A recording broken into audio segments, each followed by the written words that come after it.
วันที่21กรกฎาคม2024กรมอุตุนิยมและวิทยาศาสตร์แจ้งเตือนภัยพายุดีเปรสชันฉบับเลขที่0715/กอตทในระหว่างวันที่21-24กรกฎาคม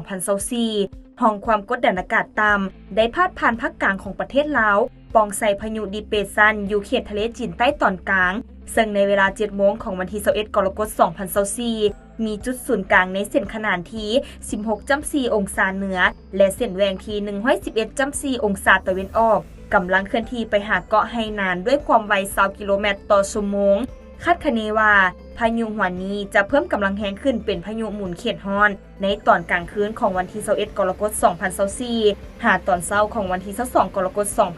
2024และจะเคลื่อนที่ผ่านเกาะไหหนานและขึ้นฝั่งทางภาคเหนือของประเทศเวียดนามในวันที่23กรกฎาคม2024นี้จากทะเอียงการเคลื่อนที่ของพายุดังกล่าวจะเฮ็ดให้มรสุมตะวันตกเฉียงใต้พัดปกคลุมด้วยกำลังแรงเพิ่มขึ้นในเขตภาคกลางและภาคใต้ของสปป.ลาว